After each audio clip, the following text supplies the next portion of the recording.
आयोग ने कई क्षेत्रों में जांच की और जांच के क्रम में महत्वपूर्ण सुझाव देते हुए कहा कि विश्वविद्यालयों का केंद्रीय सरकार और प्रांतीय सरकारों के साथ संबंधों के विषय में सुझाव देना, विश्वविद्यालयों के वित्तीय साधनों की जांच करना और उनके संबंध में सुझाव देना, विश्वविद्यालय जो शिक्षा थी उसके उन्नयन के विषय में सुझाव देना, ये सब आयोग के जांच के विषय थे, उसके कार्य थे। विद्यार्थियों में अनुशासन, ट्यूटोरियल कार्य, छात्रावास आदि के विषय में सुझाव देना, शिक्षकों के वेतनमान, योग्यता, सेवा की दशाओं, सुविधाओं, कार्यों आदि के विषय में सुझाव देना, केंद्रीय सरकार से संबंधित अलीगढ़, बनारस तथा दिल्ली विश्वविद्यालयों और अन्य अखिल भारतीय शिक्षण संस्थाओं की प्रमुख समस्याओं पर विचार करके सुझाव देना, ये सभी जांच के विषय थे। विश्वविद्यालय शिक्षा से संबंधित अन्य महत्वपूर्ण विषयों पर विचार करना और उनके संबंध में सुझाव देना, ये तमाम बातें आयोग के लिए जांच का विषय था कि इन इन क्षेत्रों पर, इन इन विषयों पर आयोग रिपोर्ट प्रेजेंट करे। तो आइए हम देखेंगे कि आयोग की सिफारिशें क्या थी। तो इसी क्रम में बातचीत करते हुए हम आयोग की सिफारिशें एवं सुझाव पर ध्यान देंगे। विश्वविद्यालय शिक्षा के उद्देश्य क्या होना चाहिए, इस मानक को आयोग ने तय किया। प्राचीन आदर्शों, वर्तमान परिस्थितियों और भविष्य की संभावनाओं को ध्यान में रखकर आयोग ने भारत में विश्वविद्यालय शिक्षा के अनेक उद्देश्य बताए। उद्देश्य की बात करते हुए आयोग ने कहा कि सामाजिक, राजनीतिक, प्रशासकीय एवं व्यावसायिक क्षेत्रों में नेतृत्व ग्रहण करने की योग्यता का विकास करना, भारत की प्राचीन संस्कृति सभ्यता का संरक्षण करना और उसका प्रसार करना। यानी आयोग ने यह महसूस किया कि अगर भारतीयता को जिंदा रखना है, भारतीयता को कायम रखना है, यानी भारतीयता से संबंध यहाँ भारतीय सभ्यता एवं संस्कृति से है, तो उच्च शिक्षा में इन बातों का समावेश होना चाहिए।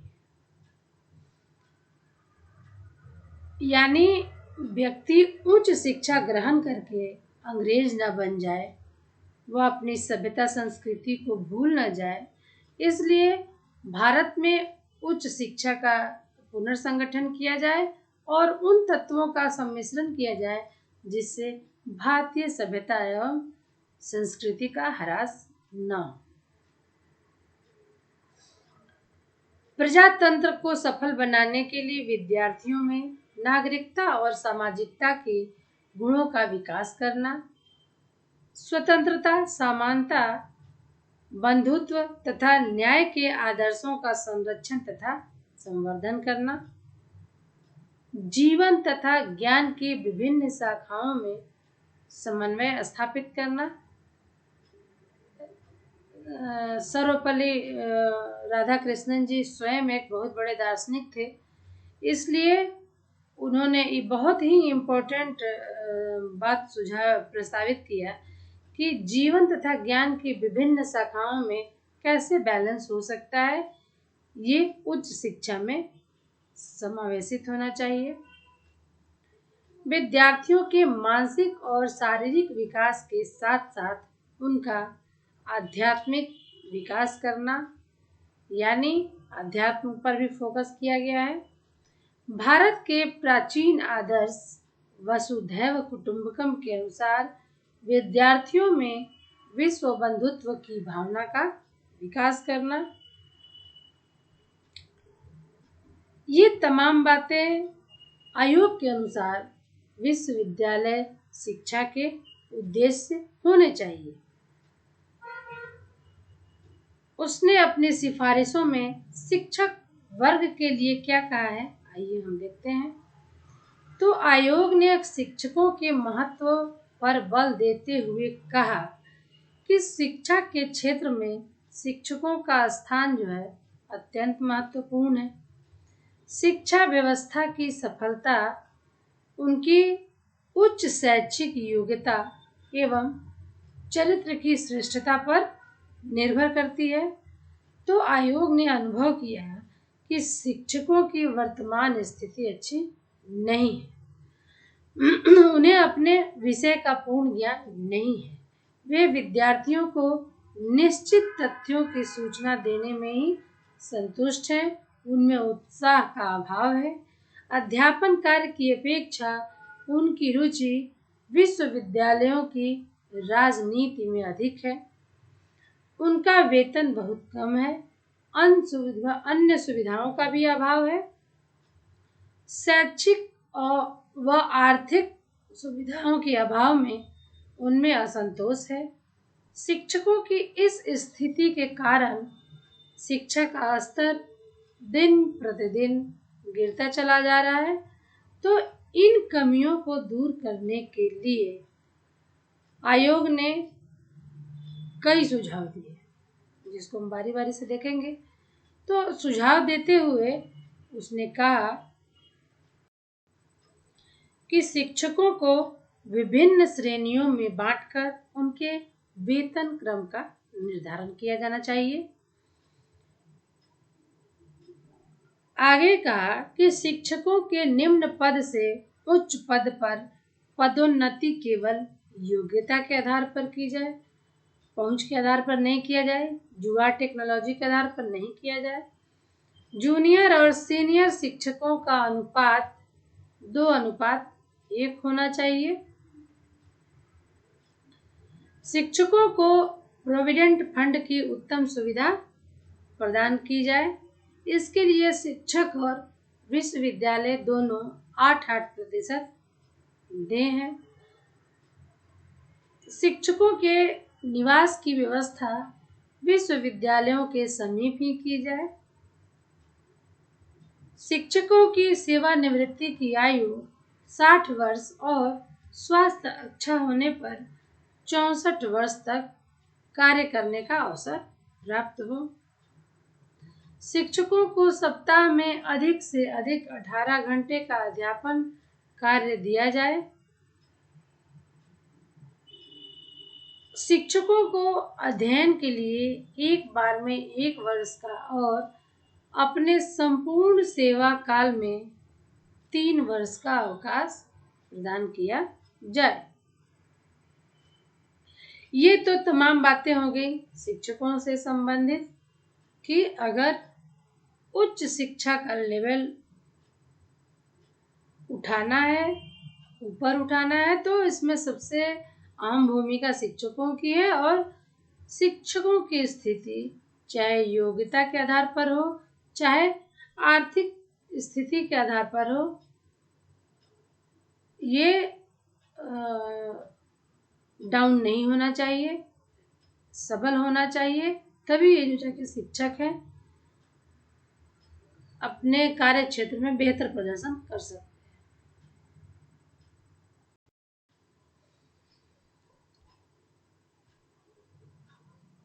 अब आगे बढ़ते हुए हम आते हैं शिक्षण का स्तर कैसा होना चाहिए, यानी स्टैंडर्ड ऑफ टीचिंग।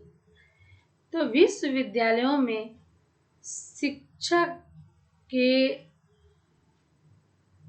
स्तर और शिक्षण के स्तर को ऊपर उठाने के लिए कई सारी बातें कही।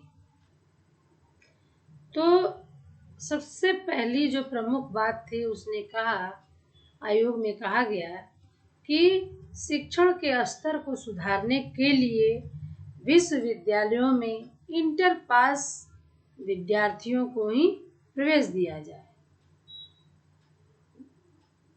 आगे कहा कि विश्वविद्यालयों में शिक्षा के स्तर को ऊंचा उठाने के लिए अच्छे ढंग के इंटरमीडिएट कॉलेज खोले जाएं, जिनमें योग्य और कुशल शिक्षक तथा समुचित शिक्षण सामग्री उपलब्ध हो। हाई स्कूल और इंटरमीडिएट परीक्षा में उत्तीर्ण विद्यार्थियों के लिए उचित रूप से जीविकोपार्जन करने के लिए पर्याप्त संख्या में व्यावसायिक और टेक्निकल संस्थाओं की स्थापना की जाए। इस तरह जो टेक्निकल संस्थाएं स्थापित होंगी तो उसका परिणाम यह होगा कि विश्वविद्यालयों में केवल योग्य और प्रतिभाशाली विद्यार्थी ही प्रवेश ले सकेंगे, क्योंकि शिक्षा के स्तर में सुधार की बात हो रही है, स्टैंडर्ड की बात हो रही है। तो विद्यार्थियों की संख्या विश्वविद्यालय में अधिक से अधिक 3000 और संबद्ध कॉलेजों में 1500 होनी चाहिए।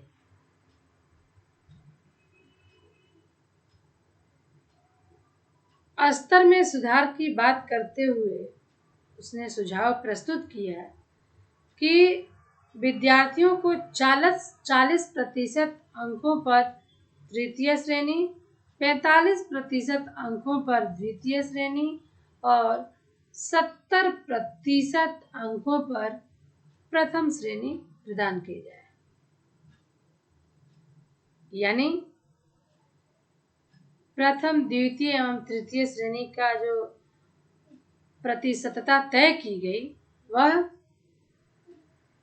कमोबेश आज भी देखने को मिलता है। परीक्षा दिवसों को छोड़कर विश्वविद्यालयों में कम से कम 180 कार्य दिवस होना चाहिए। किसी भी कक्षा के लिए पाठ्य पुस्तकें निर्धारित नहीं किए जाएं। व्यक्तिगत परीक्षार्थियों के ऊपर अधिक नियंत्रण रखा जाए। ट्यूटोरियल कार्य को अनिवार्य किया जाए तथा पुस्तकालय अध्ययन व लिखित कार्य पर बल दिया जाए। इसी क्रम में सुझाव देते हुए आयोग ने कहा कि स्नातकोत्तर स्तर पर विचार गोष्ठियों को प्रोत्साहन दिया जाए, यानी सेमिनार को इम्पोर्टेंट दिया जाए। विश्वविद्यालय और संबद्ध कॉलेजों में उत्तम पुस्तकालयों और प्रयोगशालाओं की व्यवस्था की जाए। ये स्वाभाविक सी बात है कि किसी भी विश्वविद्यालय की अगर अपनी पुस्तकालय ना हो, अपनी प्रयोगशाला ना हो, तो फिर विद्यार्थियों का जो स्टैंडर्ड है कैसे आप होगा, नहीं होगा। विश्वविद्यालयों में शिक्षकों के लिए रिफ्रेशर कोर्स की व्यवस्था की जाए। रिफ्रेशर कोर्स यानी अभिनव पाठ्यक्रम, यानी रह रहकर बीच बीच में शिक्षकों को शिक्षा के लेवल को ऊपर उठाने के लिए रिफ्रेश करने की ज़रूरत है। और ये जो रिफ्रेशनेस है भारत में उच्च शिक्षा के लेवल को अप करेगा। आयोग के अनुसार उच्च शिक्षा का पाठ्यक्रम कैसा होना चाहिए, आइए हम देखते हैं कोर्सेस ऑफ स्टडी के बारे में। तो आयोग ने कहा कि औपचारिक शिक्षा के लिए पाठ्यक्रमों का होना नितांत आवश्यक है, क्योंकि इसके द्वारा ही विद्यार्थियों को विभिन्न क्षेत्रों का ज्ञान एवं अनुभव कराया जा सकता है। तो आयोग के अनुसार पाठ्यक्रम विस्तृत और लचीला होना चाहिए, जिससे विद्यार्थी अपनी रुचियों के अनुसार विषयों का चयन कर सकें। पाठ्यक्रम के निर्धारण के विषय में आयोग ने निम्नलिखित सुझाव दिए। स्नातक के लिए आयोग ने कहा कि स्नातक पाठ्यक्रम 3 वर्ष का रखा जाए। इसमें इंटरमीडिएट यानी 12 वर्षीय शिक्षा उत्तीर्ण छात्रों को ही प्रवेश दिया जाए। स्नातक की उपाधि प्राप्त करने की अवधि 3 वर्ष रखी जाए। स्नातकोत्तर उपाधि ऑनर्स के 1 वर्ष बाद तथा सामान्य स्नातकों को 2 वर्ष बाद प्रदान की जाए। आगे आयोग ने कहा कि विश्वविद्यालयों के पाठ्यक्रम में विज्ञान और कला के साथ साथ सामान्य शिक्षा की व्यवस्था की जाए, यानी जनरल एजुकेशन की बात की जाए। इसके अंतर्गत विज्ञान के विद्यार्थी कला व साहित्यिक विषयों का ज्ञान प्राप्त कर सकेंगे। इस प्रकार सामान्य शिक्षा तथा विशिष्ट शिक्षा में सामंजस्य स्थापित हो सकेगा और विश्वविद्यालय शिक्षा में व्याप्त विशिष्टीकरण के दोषों को दूर किया जा सकेगा। विद्यार्थियों के व्यक्तित्व के सर्वांगीण विकास के लिए शिक्षा के विभिन्न अंगों को परस्पर संबंधित करके पाठ्यक्रम में रखा जाए। तो ये तमाम बातें थी आयोग के अनुसार उच्च शिक्षा हेतु पाठ्यक्रम कैसा हो। अब आइए हम बात करेंगे स्नातकोत्तर प्रशिक्षण एवं शोध कार्य कैसा होना चाहिए। तो आयोग ने विश्वविद्यालय में उच्चतम शिक्षा और शोध कार्य की समुचित व्यवस्था पर बल दिया है और इसके विकास के लिए आयोग ने कई महत्वपूर्ण सुझाव दिए। तो आइए सभी सुझावों का हम बारी बारी से अवलोकन करेंगे। तो सभी स्नातकोत्तर कक्षाओं में प्रवेश प्रदान करने के नियम अखिल भारतीय स्तर पर निर्धारित किए जाएं, यानी जो भी एडमिशन से संबंधित इंफॉर्मेशन है वो अखिल भारतीय रूप में हो। स्नातकोत्तर कक्षाओं में शिक्षण का संगठन, भाषण, गोष्ठियां, पुस्तकालय अध्ययन, ट्यूटोरियल प्रणाली व प्रयोगशाला कार्य पर आधारित होना चाहिए। स्नातकोत्तर कक्षाओं में शिक्षण का संगठन, भाषण, गोष्ठियों, पुस्तकालय अध्ययन, ट्यूटोरियल प्रणाली व प्रयोगशाला कार्य पर आधारित होना चाहिए। स्नातकोत्तर कक्षा के कार्यक्रम में अनुसंधान की विधियों का प्रशिक्षण भी सम्मिलित होना चाहिए। इस स्तर पर लिखित या मौखिक दोनों प्रकार की परीक्षाएं होनी चाहिए। वैज्ञानिक विषयों में प्रयोगात्मक परीक्षाएं भी होनी चाहिए। पीएचडी में शोध कार्य की अवधि कम से कम 2 वर्ष की होनी चाहिए और आज भी यही है। पीएचडी के विद्यार्थियों का ज्ञान संकीर्ण न होकर विस्तृत और गहन होना चाहिए। उनके साधारण ज्ञान और विषय पर उनके अधिकार की जांच करने के लिए एक मौखिक परीक्षा होनी चाहिए। आज भी हम देखते हैं कि पीएचडी में के फाइनल में जाकर आपका वाइवा होता है। तो डीलिट तथा डीएससी की उपाधियां उच्च कोटि की मौलिक कृतियों पर ही दी जानी चाहिए। शोध कार्य करने वाले विद्यार्थियों को छात्रवृत्तियां प्रदान की जाए। विश्वविद्यालय के विज्ञान विभागों को शोध कार्य करने के लिए सरकार द्वारा उदारतापूर्वक आर्थिक सहायता दी जानी चाहिए। विज्ञान के विभागों में शिक्षकों की संख्या बढ़ाई जानी चाहिए जिससे शोध कार्य में सुविधा हो सके। ये तो रहा स्नातकोत्तर प्रशिक्षण एवं शोध कार्य से संबंधित सुझाव। अब आइए आते हैं हम प्रोफेशनल एजुकेशन, व्यावसायिक शिक्षा पर।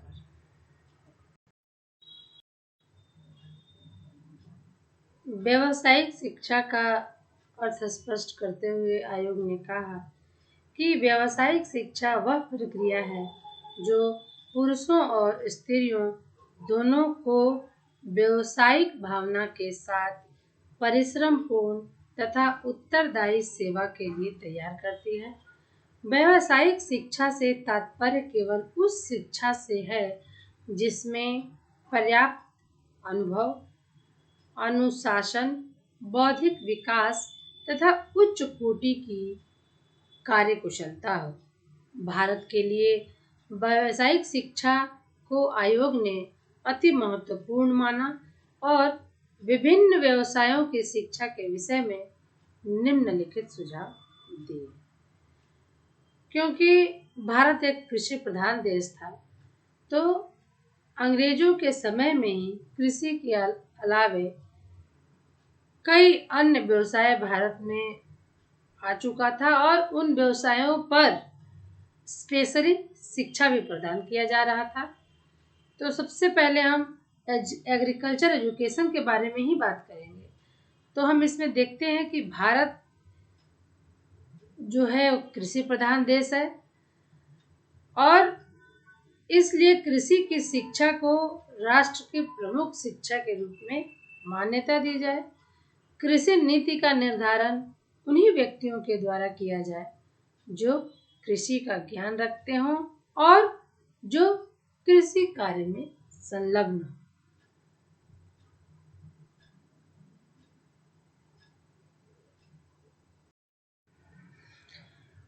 प्राथमिक, माध्यमिक और उच्च शिक्षा में कृषि को एक महत्वपूर्ण विषय के रूप में सम्मिलित किया जाए। कृषि शिक्षा प्रदान करने वाली संस्थाएं यथासंभव ग्रामीण क्षेत्रों में होनी चाहिए। कृषि शिक्षा के प्रसार के लिए वर्तमान कृषि कॉलेजों को ग्रामीण विश्वविद्यालयों से संबंधित किया जाए। कृषि शिक्षा के विकास के लिए केंद्रीय सरकार और राज्य सरकारों द्वारा हर प्रकार की सहायता दी जाए। देश में कृषि फार्मों की स्थापना की जाए। कृषि अनुसंधानशालाओं की स्थापना की जाए और कृषि कॉलेजों को पर्याप्त आर्थिक सहायता देकर अधिक साधन संपन्न बनाया जाए। भारतीय कृषि अनुसंधान संस्थान यानी Indian council for agriculture research के साधनों में वृद्धि की जाए और यह संस्थान विभिन्न कृषि अनुसंधानों में संयोजक का कार्य करे। कृषि शिक्षा के बाद हम बात करेंगे वाणिज्य शिक्षा के बारे में, कॉमर्स एजुकेशन के बारे में। ये हम लोग व्यावसायिक शिक्षा के अंतर्गत चर्चा कर रहे हैं। तो कॉमर्स एजुकेशन हेतु क्या सुझाव थे आयोग के, आइए हम देखते हैं। तो स्नातक स्तर पर विद्यार्थियों को व्यावहारिक ज्ञान दिया जाए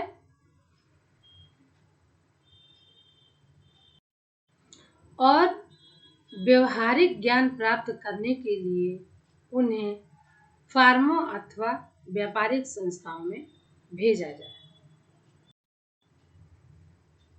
एम.कॉम में कुछ ही विद्यार्थियों को प्रवेश दिया जाए और पुस्तकीय ज्ञान की अपेक्षा व्यवहारिक ज्ञान पर विशेष बल दिया जाए।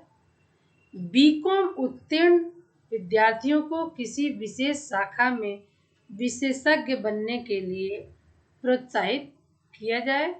ये थी आपकी कॉमर्स एजुकेशन से संबंधित बातें। अब हम आइए बात करेंगे कानून की शिक्षा, लॉ एजुकेशन के बारे में।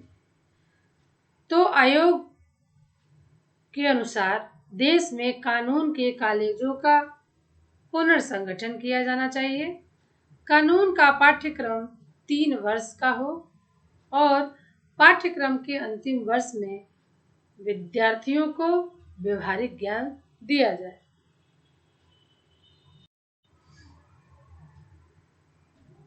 कानून का पाठ्यक्रम। कानून के शिक्षकों की नियुक्ति विश्वविद्यालयों द्वारा उसी प्रकार की जाए जिस प्रकार अन्य विभागों के शिक्षकों की जाती है। कानून के शिक्षक पूर्णकालिक और अंशकालिक दोनों प्रकार के हों। कानून की शिक्षा के क्षेत्रों में अनुसंधान को प्रोत्साहन देने के लिए छात्रवृत्तियां प्रदान की जाएं। ये कानूनी शिक्षा से संबंधित बातें थी। मेडिकल एजुकेशन के बारे में हम देखेंगे, चिकित्सा शिक्षा। तो किसी भी मेडिकल कॉलेज में 100 से अधिक विद्यार्थियों को प्रवेश न दिया जाए। प्रत्येक विद्यार्थी के लिए 10 रोगी हों। चिकित्सा स्नातकों को व्यवसाय में प्रवेश करने से पूर्व 1 वर्ष या 15 माह तक किसी चिकित्सालय में व्यवहारिक ज्ञान प्राप्त करने की व्यवस्था की जाए। सार्वजनिक स्वास्थ्य और नर्सिंग को विशेष महत्व दिया जाए। भारतीय चिकित्सा पद्धति को भी महत्व दिया जाए। भारतीय चिकित्सा पद्धति के क्षेत्र में अनुसंधान कार्य के लिए विशेष सुविधाएं प्रदान की जाएं। चिकित्सा शिक्षा के उच्च स्तर को बनाए रखने के लिए मेडिकल कॉलेजों को आवश्यक आर्थिक सहायता दी जाए जिससे वे साधन संपन्न हो सकें। प्रत्येक मेडिकल कॉलेजों में योग्य शिक्षकों की नियुक्ति की जाए। ये तमाम बातें थी आपकी चिकित्सा शिक्षा, मेडिकल एजुकेशन के लिए। शिक्षकों की शिक्षा यानी टीचर्स ट्रेनिंग की बात की जाएगी अब, और टीचर्स एजुकेशन के संबंध में आयोग के क्या राय हैं देखेंगे।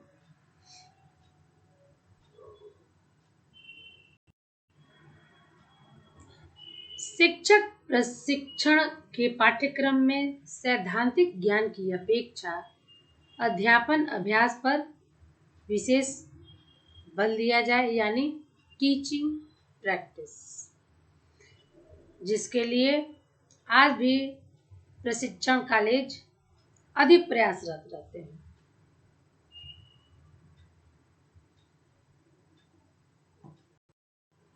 शिक्षा सिद्धांत के पाठ्यक्रम को लचीला और स्थानीय वातावरण के अनुकूल बनाया जाए। प्रशिक्षण संस्थाओं में उन्हीं शिक्षकों को नियुक्त किया जाए जिनको विद्यालय में पढ़ाने का पर्याप्त अनुभव। एमएड में उन्हीं विद्यार्थियों को प्रवेश दिया जाए जिनको कुछ वर्ष के शिक्षण का अनुभव हो। ये थे शिक्षक प्रशिक्षण से संबंधित बातें। और व्यावसायिक शिक्षा की अगली एवं अंतिम कड़ी है इंजीनियरिंग एवं प्रौद्योगिकी की शिक्षा, इंजीनियरिंग एंड टेक्नोलॉजी एजुकेशन। देश की वर्तमान आवश्यकताओं के अनुसार विभिन्न प्रकार के इंजीनियरिंग एवं प्राविधिक शिक्षा संस्थाओं की स्थापना की जाए और उनके पाठ्यक्रम को व्यापक बनाया जाए। तो इन शिक्षा संस्थाओं में क्रियात्मक और व्यावहारिक शिक्षा पर अधिक बल दिया जाए। इन शिक्षा संस्थाओं का संबंध सरकार से न होकर विश्वविद्यालयों से स्थापित किया जाए। स्नातक स्तर पर प्राविधिक शिक्षा के पाठ्यक्रम की अवधि 4 वर्ष तथा व्यावहारिक प्रशिक्षण की अवधि 1 वर्ष हो। शोध कार्य को विशेष प्रोत्साहन दिया जाए। शोध कार्य के लिए केवल योग्य छात्रों का ही चयन किया जाए। ये तमाम बातें थी व्यावसायिक शिक्षा को लेकर, चाहे वो कृषि शिक्षा हो, चाहे वो वाणिज्य शिक्षा हो, चाहे वो कानून की शिक्षा हो, चाहे वो शिक्षकों का प्रशिक्षण से संबंधित बातें हों, चाहे वो इंजीनियरिंग एवं टेक्नोलॉजी की शिक्षा हो। तो इन तमाम क्षेत्रों पर आयोग जो है अपना महत्वपूर्ण सुझाव प्रस्तुत किया है। और इसी क्रम में हम आगे बढ़ते हुए आते हैं, जो सबसे महत्वपूर्ण बात है वह है शिक्षा का माध्यम, मीडियम ऑफ इंस्ट्रक्शन, यानी किस माध्यम से भारत में जो विद्यार्थी हैं शिक्षा ग्रहण करेंगे। तो संघीय भाषा के रूप में हिंदी का विकास किया जाए। इस भाषा को समृद्ध बनाने के लिए विभिन्न स्रोतों से आए हुए शब्दों का हिंदी में समावेश किया जाए। राष्ट्रभाषा के लिए देवनागरी लिपि का प्रयोग किया जाए और इस लिपि में विद्यमान दोषों को दूर किया जाए। उच्च शिक्षा का माध्यम प्रादेशिक भाषाओं को बनाया जाए, लेकिन विद्यार्थी चाहें तो कुछ विषयों को संघीय भाषा के माध्यम से पढ़ सकते हैं। उच्च स्तर माध्यमिक एवं विश्वविद्यालय स्तर पर विद्यार्थियों को 3 भाषाओं का ज्ञान कराया जाए। प्रादेशिक भाषा यानी मातृभाषा, संघीय भाषा यानी राष्ट्रभाषा अर्थात हिंदी, और अंग्रेजी। यानी आयोग ने जो ये सुझाव दिया, अति महत्वपूर्ण सुझाव दिया कि किसी भाषा की उपेक्षा भी ना हो और किसी बाहरी भाषा का वर्चस्व न हो, इसलिए वो मातृभाषा हो यानी प्रादेशिक भाषा हो, संघीय भाषा हो और अन्य भाषा यानी अंग्रेजी हो, सबकी महत्ता को स्वीकार करते हुए ये सुझाव दिया। वैज्ञानिक और विशेषज्ञों की एक समिति नियुक्त की जाए, जिसका कार्य समस्त देश के लिए वैज्ञानिक शब्दावली का निर्माण करना हो। आधुनिक ज्ञान विज्ञान एवं दर्शन की कुंजी तथा अंतर्राष्ट्रीय भाषा होने के कारण अंग्रेजी का अध्ययन माध्यमिक विद्यालयों तथा विश्वविद्यालयों में यथापूर्व चलता रहे। आयोग ने परीक्षाओं से संबंधित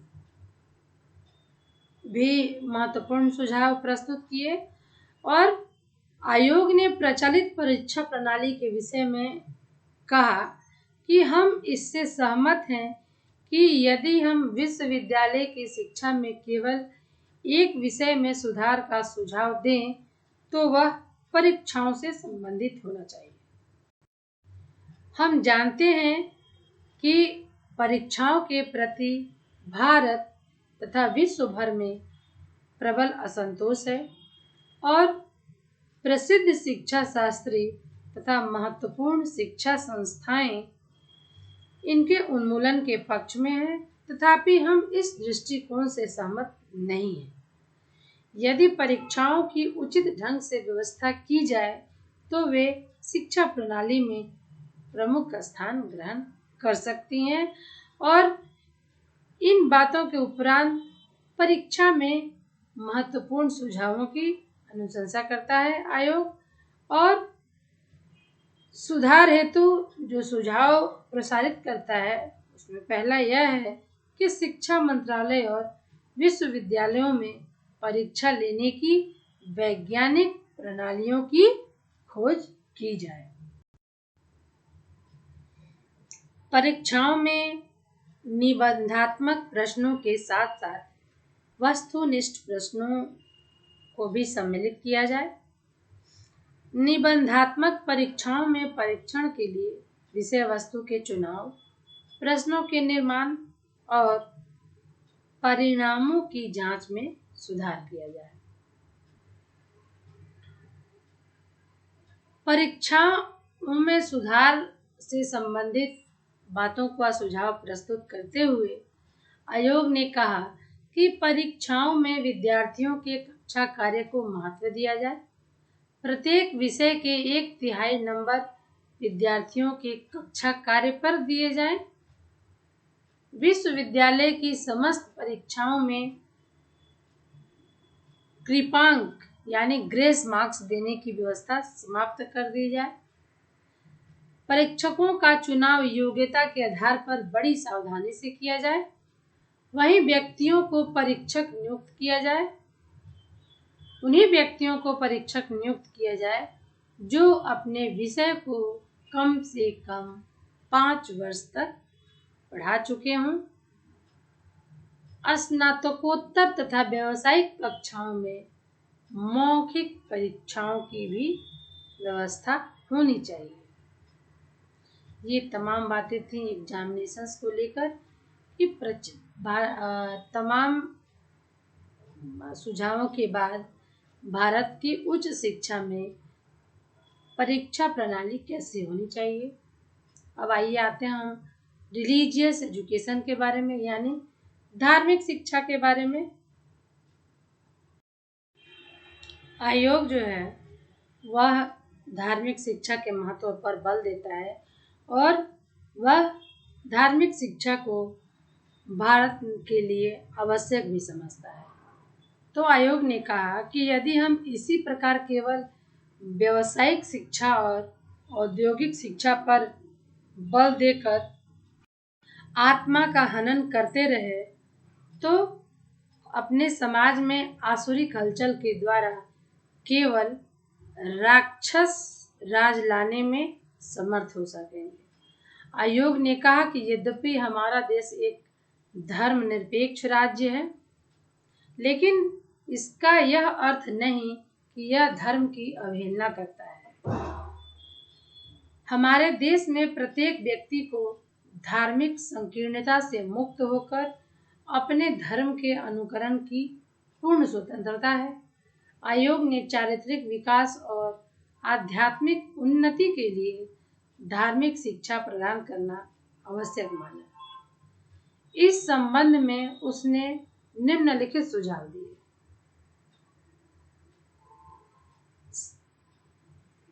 सभी शिक्षण संस्थाओं में कुछ समय के मौन चिंतन के पश्चात शिक्षण कार्य आरंभ किए जाएं। बहुत ही सही बात है ये। आज भी शिक्षण संस्थाओं में प्रार्थना और ध्यान के बाद ही क्लास आरंभ होता है।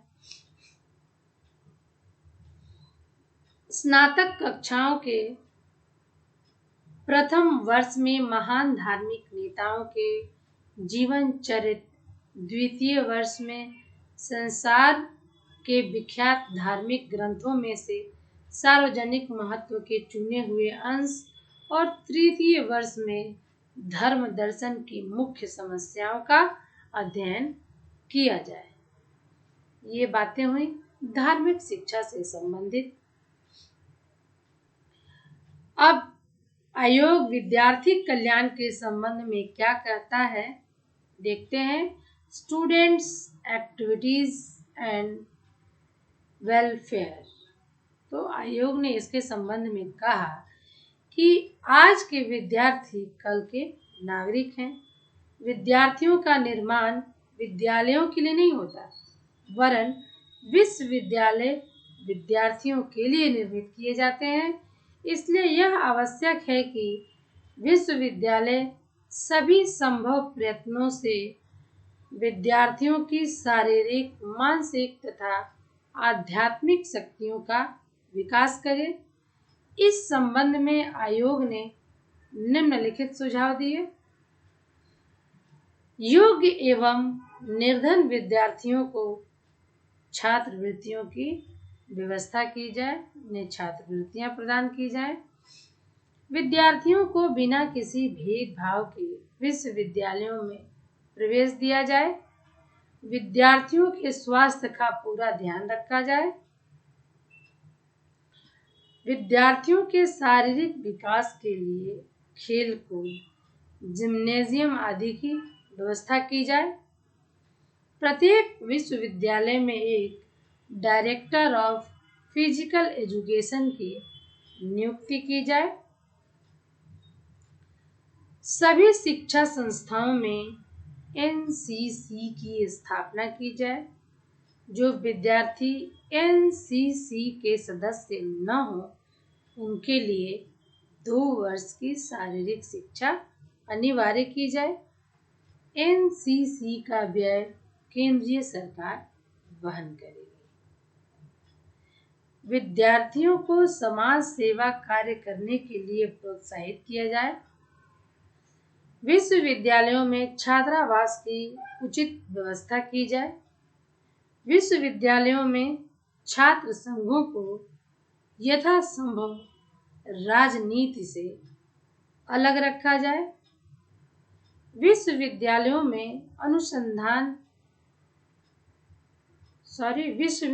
में अनुशासन बनाए रखने के लिए विद्यार्थियों को रचनात्मक कार्यों में रखा जाए।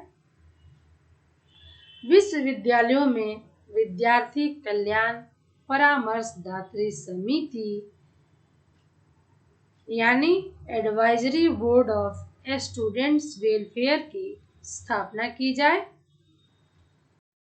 आगे हम देखते हैं कि आयोग ने सबसे महत्वपूर्ण पक्ष और वह पक्ष है स्त्री शिक्षा के संबंध में क्या कहता है।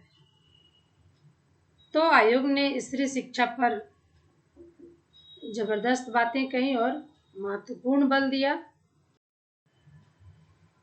स्त्री शिक्षा के महत्व पर बल देते हुए आयोग ने कहा कि शिक्षित स्त्रियों के बिना शिक्षित पुरुष नहीं हो सकते। अतएव पुरुषों के साथ साथ स्त्रियों को भी शिक्षा प्राप्त करने का अवसर दिया जाना चाहिए, क्योंकि उस समय उस दशा में शिक्षा को आगे बढ़ाने वाले पीढ़ियों को हस्तांतरित अगर किया जाएगा तो उसमें महिलाओं का योगदान महत्वपूर्ण होगा। तो स्त्री शिक्षा के विषय में आयोग ने कई महत्वपूर्ण बातें कही। आयोग ने कहा कि स्त्रियों की शिक्षा सुविधाओं में विस्तार किया जाए, यानी उनकी शिक्षा सुविधा को बढ़ाया जाए और विश्वविद्यालयों में अध्ययन करने वाली स्त्रियों को हर प्रकार की सुविधाएं प्रदान की जाए। इस स्त्रियों को इस प्रकार की शिक्षा प्रदान की जाए जिससे वे सुमाता और सुगृहिणी बन सके, उनमें स्त्रियोचित गुणों का विकास हो सके। समान कार्य के लिए महिला शिक्षकों को भी उतना ही वेतन मिलना चाहिए जितना पुरुष शिक्षकों को मिलता है। विश्वविद्यालय स्तर पर सहशिक्षा को प्रोत्साहित किया जाना चाहिए, यानी कोएड लड़का लड़की एक साथ पढ़ सके। ये तमाम बातें स्त्री शिक्षा से संबंधित थी। आयोग ने महत्वपूर्ण सुझाव दिए।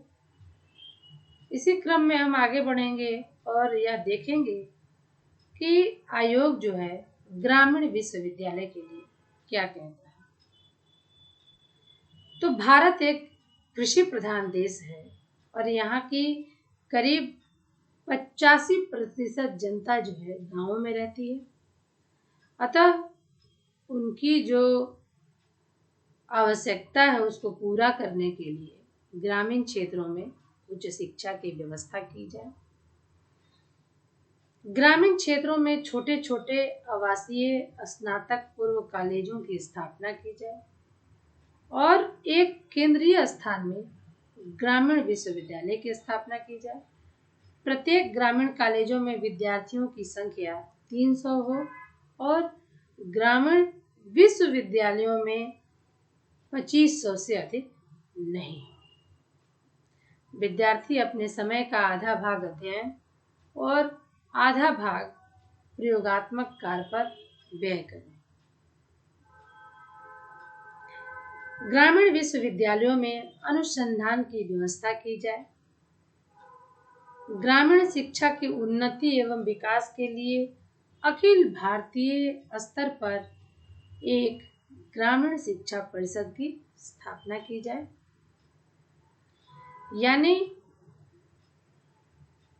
उच्च शिक्षा को बढ़ावा देने के लिए ग्रामीण स्तर पर कॉलेज और विश्वविद्यालयों की स्थापना की बात कहकर आयोग ने अत्यंत ही महत्वपूर्ण सुझाव प्रस्तुत किए और भारत में इससे एक प्रभावी शिक्षा की रूपरेखा तैयार होती है और ये फलीभूत भी होती है। तो आज के इस अंक में बस इतना ही। और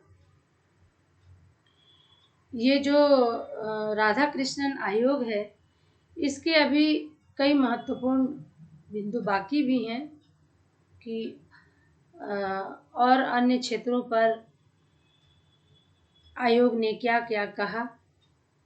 और अंत में जो हम एक प्रमुख कार्य करते हैं, क्रिटिकल एस्टिमेट आयोग का मूल्यांकन, तो अगले अंक में हम करेंगे।